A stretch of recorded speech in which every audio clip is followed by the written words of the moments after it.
Hello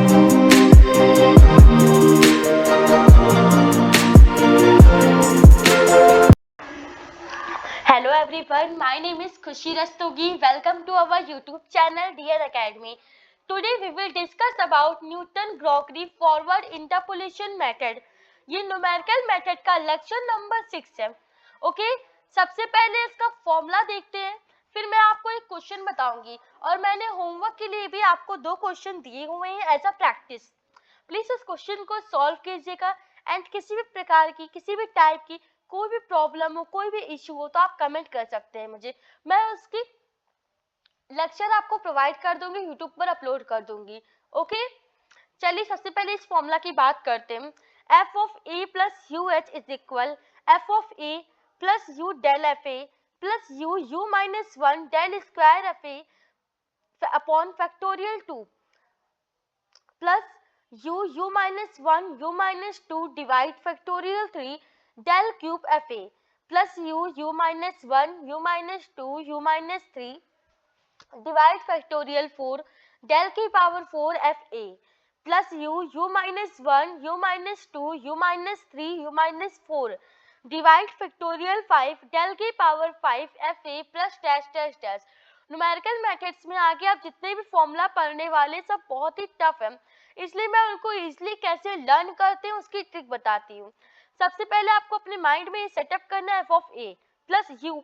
यहाँ पर single you है, सो डेल की power 1 and factorial 1 plus u minus 1 2 times you है, इसलिए डेल स्क्वायर होगा एंड फैक्टोरियल 2 होगा plus u minus 1 u minus 2 3 times u है, it means factorial 3 and del cube plus u minus 1 u minus 2 u minus 3 4 times u del की power 4 divide factorial 4. देखिए जितने u होंगे del में उतनी ही power होंगी और डिवाइड में उतने ही फैक्टोरियल होंगे.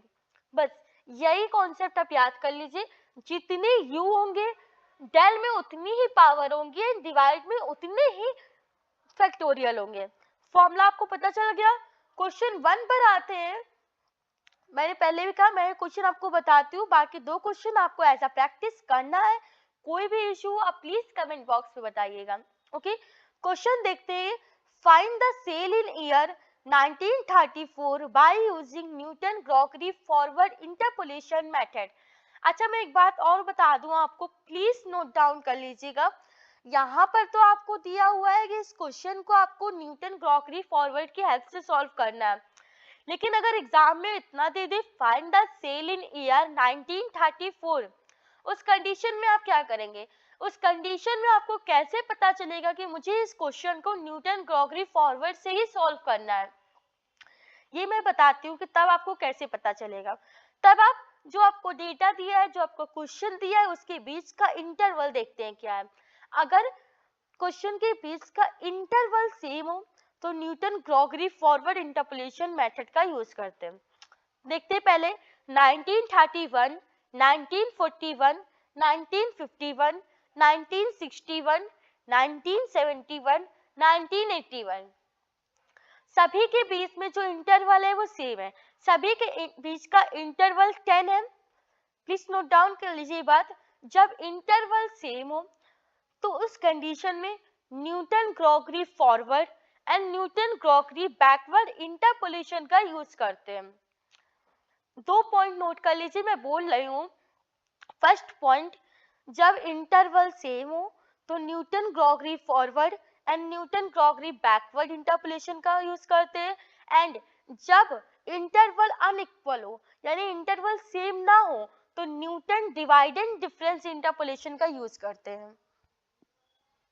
ओके, जब इंटरवल सेम नहीं है तो Newton divide and difference interval का यूज करते हैं.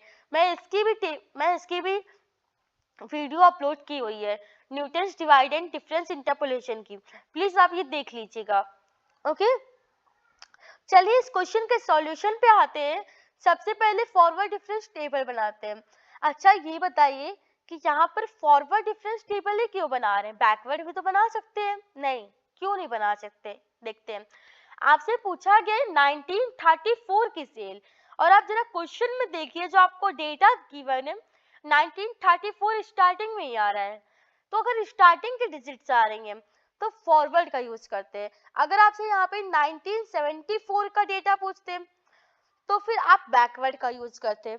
ओके, फॉरवर्ड डिफरेंस टेबल बनाते हैं।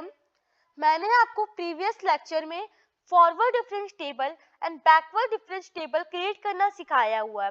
अगर आपने मेरी वो वीडियो नहीं देखी तो प्लीज वो वीडियो देख लीजिए, जिससे आज की क्लास आपको अच्छे से समझ में आ जाए। ओके, सबसे पहले एक्स जो ईयर था मैंने उसको एक्स से डिनोट किया है, एंड जो सेल थी मैंने उसको एफ एक्स से डिनोट किया हुआ है। डेल एफ एक्स निकालते हैं, 15 minus 12 is equal 3, 20 minus 15 is equal 5, 27 minus 20 is equal 7, 39 minus 27 is equal 12, and 52 minus 39 is equal 13. Del square fx में आते हैं, 5 minus 3 is equal to 7 minus 5 is equal to 12 minus 7 is equal 5, and 13 minus 12 is equal 1. Del F X हो गया, del square F X हो गया। Del cube F x कैसे निकालते हैं? ग्रीन कलर की कॉलम का यूज करते हैं। 2 minus 2 is equal 0, 5 minus 2 is equal 3, 1 minus 5 is equal minus का 4। डेल की पावर 4 एफ एक्स निकालते हैं, पर्पल कलर की रो का यूज करते हैं। 3 minus 0 is equal 3, minus 4 minus 3 is equal minus का 7। डेल की power 5 f x minus 7 minus 3 is equal minus 10। अच्छा, आप लोग सोच रहे होंगे कि मैंने ये लाइन क्यों ड्रॉ की गई है और एरो से, क्यों मैंने ये लाइन ड्रॉ की है, मैं आपको समझाती हूँ। देखिए, फॉरवर्ड डिफरेंस टेबल में ऊपर से नीचे की ओर आते हैं। कहाँ से आते हैं? अप से डाउन की तरफ, एंड बैकवर्ड में डाउन टू अप जाते हैं। यहाँ पे फॉरवर्ड है इसलिए अप टू डाउन है। अप टू डाउन का मतलब क्या है, यहाँ पर क्या शो कर रहा है अप टू डाउन, ये मैं आपको बताती हूँ। अच्छा, पहले तो आप लोग मुझे कमेंट बॉक्स में del F x, del square F x, del cube F x, del की power 4 F x and del की पावर 5 एफ एक्स की वैल्यूज बताइए। ठीक है, बात करते हैं डेल एफ एक्स वाले कॉलम में। ये मैंने क्यों लाइन ड्रॉ की गई है इसका मतलब मैं आपको समझाती हूँ। कोई आपसे पूछ ले, मतलब कोई आपसे क्या पूछ ले, आई एम सॉरी, फॉर्मूला में आपको दिया गया है, ये देखिए मैं आपको फॉर्मूला दिखाती हूँ। पहले फॉर्मूला में देखिए आपको दिया है del F A, del square F A, del cube F A, del की पावर 4 एफ ए। तो इन सब की वैल्यूज क्या है, ये क्यों दिया गया, ये मैं आपको बताना चाहती हूँ। डेल एफ ए, यहाँ पे एक की जगह पे एक्स है। ओके, तो del F x, del F x की वैल्यू कोई पूछे तो क्या होगी, ये नहीं, कोई आपसे डेल एफ एक्स की वैल्यू पूछे तो आप 3, 5, 7 ये बताओ। डेल एफ एक्स की वैल्यू होगी 3, डेल स्क्वायर एफ एक्स की value 2, del cube F x की वैल्यू 0, डेल की पावर 4 एफ एक्स की वैल्यू 3 एंड डेल की पावर 5 एफ एक्स की वैल्यू माइनस का 10। ऊपर से नीचे आते हैं, जो आपको निकालना है उस कॉलम में जाते हैं, उसकी फर्स्ट डिजिट लेते हैं। जैसे डेल एफ एक्स था, उस कॉलम में गए, उसकी फर्स्ट डिजिट क्या है 3, 3 मैंने लिख दिया। डेल क्यूब एफ एक्स में जाना है, उसकी कॉलम में गए, सबसे ऊपर आए, देखा क्या है 0, तो फिर 0 आपकी डेल क्यूब एफ एक्स की वैल्यू हो गई। मैंने आपको फॉर्मूला बता दिया है, फॉरवर्ड डिफरेंस टेबल क्रिएट हो गई है। चलिए आगे देखते हैं। आपको सेल क्या फाइंड करनी थी 1934 की फॉरवर्ड डिफरेंस टेबल की हेल्प से। मैंने आपको फॉर्मूला फिर से बता दिया है न्यूटन ग्रॉगरी फॉरवर्ड इंटरपोलेशन का, कि f of A plus U H is equal F of A plus you del F A plus u minus 1 del square F a divide factorial 2 plus u minus 1 u minus 2 divide factorial 3 del cube F A plus u minus 1 u minus 2 यू माइनस 3 divide factorial 4 del की power 4 F A plus dash dash dash. Okay, ये हो गया। ये तो formula है, values देखते हैं क्या है। देखिए आपको फॉर्मूला में दिया है F of A plus U H, तो ये F of A plus U H क्या है ये मैं आपको बताती हूँ। तो जो क्वेश्चन में आपसे पूछा जाता है कि मुझे ये वैल्यू फाइंड करनी है, वही आपका a प्लस यू एच की वैल्यू होती है।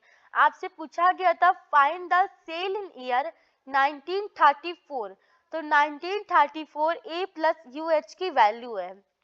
ए क्या है?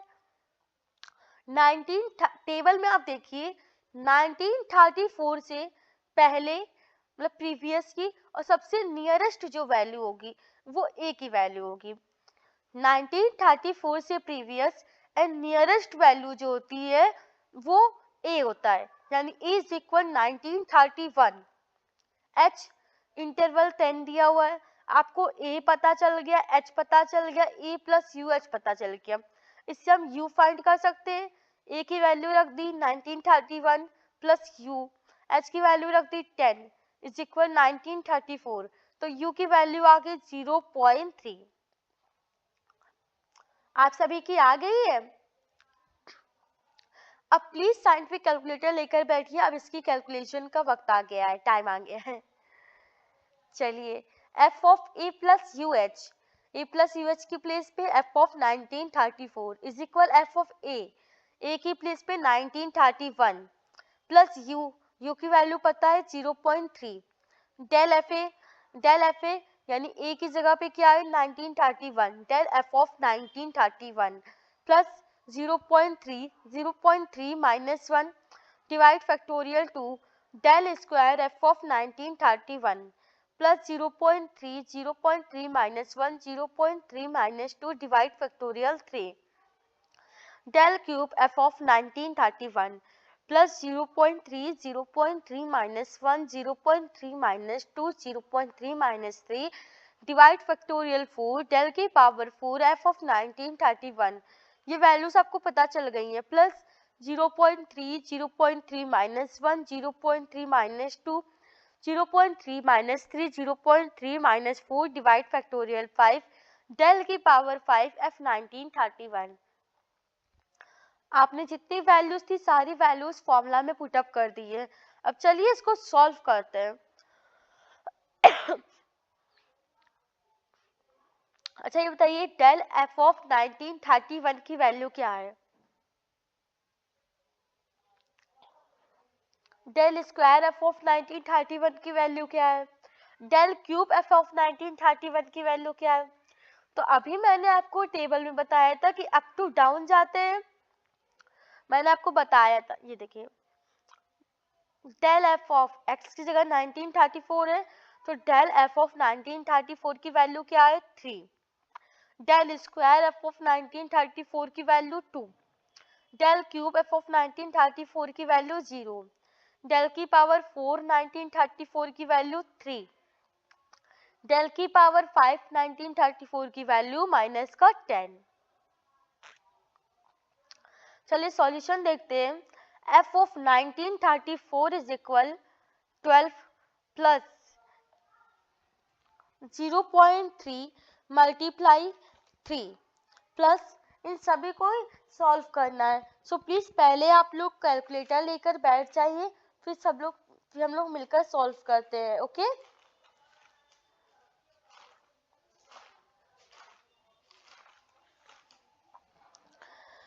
ऐड करते हैं 12 plus 0.3 multiply 3 plus 0.3 multiply 0.3 minus का 1 मल्टीप्लाई 2। ये जो आपको वैल्यूज दी गई थी कि u माइनस 1 u माइनस 2, ये वही वैल्यूज है। Okay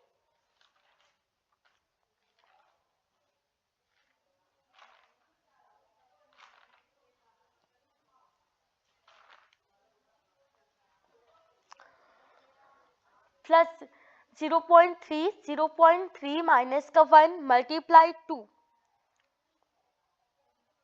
plus 0.3 minus 1 0.3 minus 2 0.3 minus 3 multiply 3 divide 24। Okay फिर नेक्स्ट में आ गए 0.3 minus 1 0.3 minus 2 0.3 minus 3 0.3 minus 4 multiply minus का 10। ठीक है, इन सभी को कैलकुलेट करते हैं। 12 plus 0.3 multiply 3 is equal 0.9, 0.3 multiply 0.3 minus का 1 multiply 2 is equal 0.42 divide 2 is equal minus sign 0.21 0.3 minus का 1 0.3 माइनस का 2 मल्टीप्लाई अगर जीरो से करते हैं किसी भी डिजिट को जीरो से मल्टीप्लाई करेंगे तो फिर वो जीरो ही आएगा। फिर नेक्स्ट में 0.3 माइनस का 1 0.3 माइनस का 2 0.3 माइनस का 3 multiply 3 is equal minus sign 2.8917 divide 24 is equal 0.120485।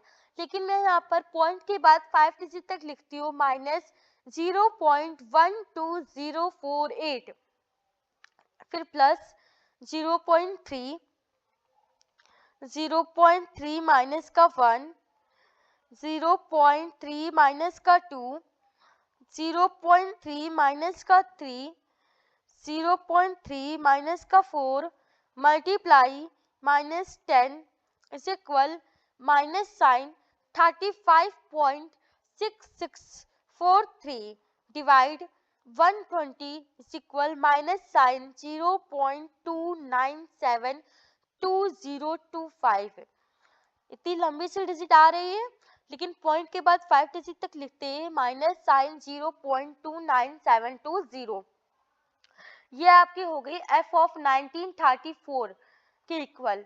इन सारी वैल्यूज को ऐड करते हैं 12 plus 0.9 minus 0.21 plus 0 minus 0.12048 minus 0.29720 is equal 12.27232। f of 1934 की वैल्यू आ रही है 12.27232। ओके, आई होप आपको ये क्वेश्चन अच्छे से समझ में आया होगा।